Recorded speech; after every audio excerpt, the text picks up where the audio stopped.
وحي النبوة والكتاب المنزل وأصلي وأسلم على البشير النذير والسراج المنير يا نبي الله أتى النبيون بالآيات فانصرمت وجئتنا بعظيم غير منصرم آياته كلما طال المدى جدد يزينهن جلال العتق والقدم أخوك عيسى دعا ميتا فقام له أنت أحييت الأجيال من الرمم اللهم صل وسلم وبارك على سيدنا محمد ዛሬ የተገናኘንበት ማዕድ ቁርአን ነው።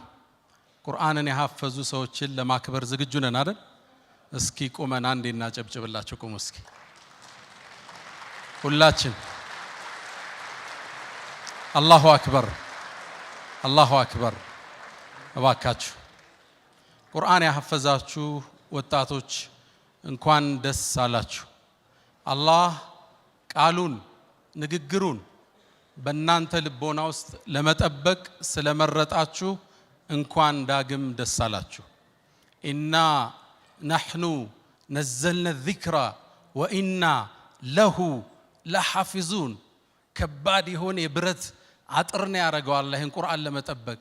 ኢና ሲል ኢነና ነው። ሸህ አብደላ ያቁታል። ተውኪድ እዚህ ጋር አለ። ነሕኑ አለ እኛው ራሳችን ሲያጋነው አላህ ይሄ ነዘልና الذክራ ተግሳጹን አወረድ ነው። ወኢና እኛ ለሁ ለሱ ለሐፊዙን። እነዚህ ላሙት ተውኪድ ናቸው። እንጠብቀዋለን አለ። ከሚጠብቅበት ሚስጥር ውስጥ እናንተን ልቦና አላህ መርጧል። ዳግም እንኳን ደስ አላችሁ። ለእናንተም ለወላጆቻችሁም እናንተን ላቀሩ ኡስታዞች ኢንቨስት ላደረጉ ባለሀብቶች ለሁላችሁም አልፎ ከሚቆይ ስራ አላህ ያደርግላችሁ። እኛንም ሁላችንም የቁርአን ሰዎች አላህ ያደርገን። እኔ በእውነት ይህን ትውልድ አስብና አዲሱን ተተኪ ትውልድ እመለከትና አንድ የታላቅ ኡስታዝ ንግግር ትዝ ይለኛል። ይሄ ትውልድ ቲክቶክ ሳያባክነው፣ ዩቲዩብ ሳይረታው፣ የሶሻል ሚዲያው የቁስ ፍቅር ሳያሸንፈው ቁርአንን ይዞ ዲንን ውስጥ ገብቶ አወል ሶፍ ከማየት በላይ እዚሽ ምድር ላይ ምን ሙዕጅዛ አለ? በዚህ ዘመን ያ ዓሊም ምን ይላሉ? ከይፈ ይላል እንዴት